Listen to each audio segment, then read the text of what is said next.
আমি একবার অরিত্রর কাছে যাবো। অরিত্র, তুমি এবং ফিরদৌস শামীম দুজনকেই আমি একটাই প্রশ্ন করব, এই যে এই বডি ল্যাঙ্গুয়েজটা তুমি যখন কথা বলছো, তোমার পেছনে এই পুলিশগুলো, এই পুলিশরা যেভাবে চেংদোলা করে নিরাপদ সর্দারদের নিয়ে যায়, রিপাবলিকের প্রতিনিধিদেরকে গ্রেপ্তার করে নিয়ে যায়, 41-এ নোটিশ দেখায় না, তাদের সামনে দেখো দেখো এই ডনটাকে দেখো, যে বোঝে গেছে যে রাজ্য পুলিশ আমার পকেটে। হয়তো পুলিশ মন্ত্রীর আশীর্বাদ এখনো রয়েছে, একেবারে মাথার উপরে আশীর্বাদ এভাবে রয়েছে, এরপরে একে এরমভাবে রেখে দেওয়া যায়? দেখো, স্টেট পুলিশের ওপরে বা স্টেট গভর্নমেন্টের অ্যাডমিনিস্ট্রেশনের ওপরে ভরসা করা যাচ্ছে না। তার কারণ একটা অদ্ভুত ইনফরমেশান দিই। এই পোস্ট পোল ভায়োলেন্স নিয়ে তরুণজ্যোতিবাবু বলছিলেন 2019 সালে এই যে বিভিন্ন রকম খুনের মামলা টামলা ইত্যাদি এফআইআর হচ্ছিল, সেই 2019 সালে যখন পোস্ট পোল ভায়োলেন্সে শেখ শাহজাহানের বিরুদ্ধে নানা রকম অভিযোগ আসছে, তার ঠিক এক মাসের মাথায় সন্দেশখালীর যে পঞ্চায়েতের নেতৃত্বে বা লিডারশিপে ছিলেন শেখ শাহজাহান, সেটা কি হাস্যাস্পদভাবে the best child friendly panchayat হিসাবে পুরস্কৃত হয়, স্টেট গভর্নমেন্টের একটা অ্যাওয়ার্ড তারা পায়।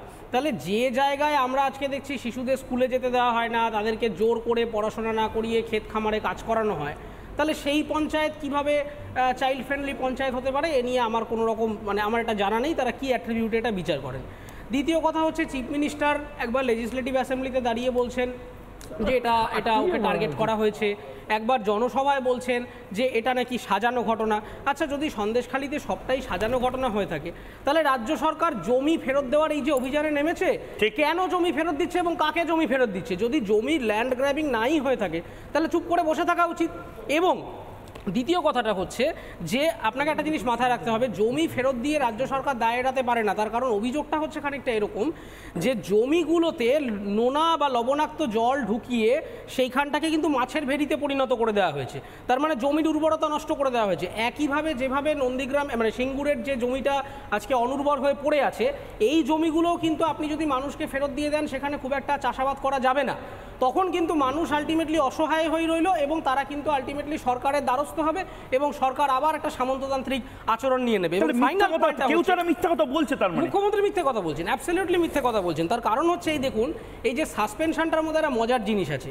প্রথম কথা হচ্ছে যে তৃণমূল কংগ্রেসের যাকেই জিজ্ঞাসা করা হয়, তারা খুব আইন ব্যবস্থার ওপরে খুব আস্থা রাখেন, খুব ভালো কথা। তাহলে আমার প্রশ্নটা হচ্ছে যে শেখ শাহজাহান তো সবে গ্রেফতার হয়েছেন, তার তো কোনো রায় এখনো বেরোয়নি, প্রমাণিত নয়, তাহলে প্রমাণ ছাড়া আপনি সাসপেন্ড করলেন কেন? তার মানে সাসপেনশনের, এবং সাসপেনশনটা 6 বছরের জন্য।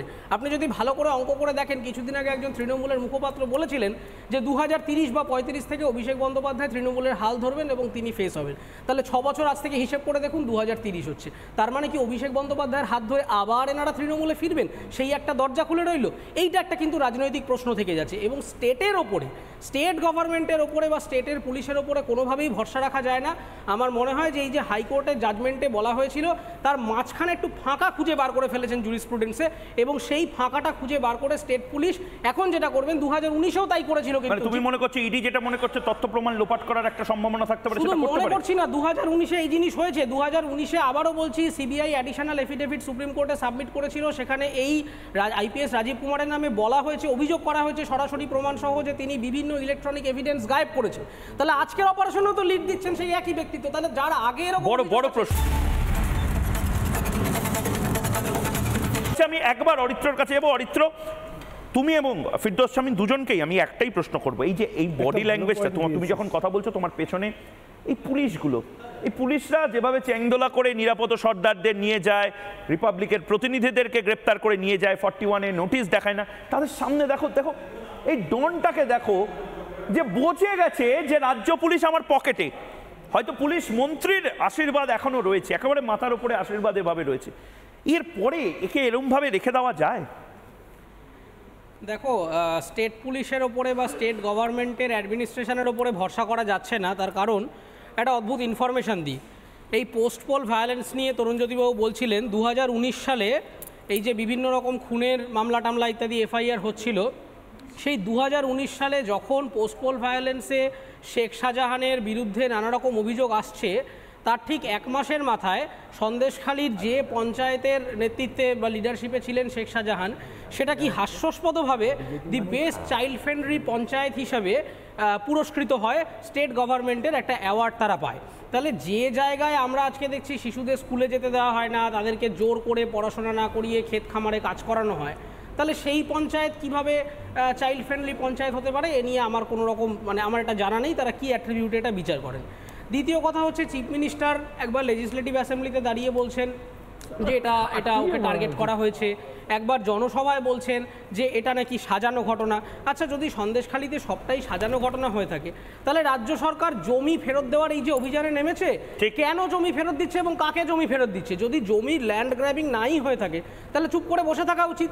এবং দ্বিতীয় কথাটা হচ্ছে যে আপনাকে একটা জিনিস মাথায় রাখতে হবে, জমি ফেরত দিয়ে রাজ্য সরকার দায় এড়াতে পারে না। তার কারণ অভিযোগটা হচ্ছে খানিকটা এরকম যে জমিগুলোতে নোনা বা লবণাক্ত জল ঢুকিয়ে সেইখানটাকে কিন্তু মাছের ভেড়িতে পরিণত করে দেওয়া হয়েছে, তার মানে জমির উর্বরতা নষ্ট করে দেওয়া হয়েছে। একইভাবে যেভাবে নন্দীগ্রাম সিঙ্গুরের যে জমিটা আজকে অনুর্বর হয়ে পড়ে আছে, এই জমিগুলোও কিন্তু আপনি যদি মানুষকে ফেরত দিয়ে দেন সেখানে খুব একটা চাষাবাদ করা যাবে না, তখন কিন্তু মানুষ আলটিমেটলি অসহায় হয়ে রইল এবং তারা কিন্তু আলটিমেটলি সরকারের দ্বারস্থ হবে এবং সরকার আবার একটা সামন্ততান্ত্রিক আচরণ নিয়ে নেবে।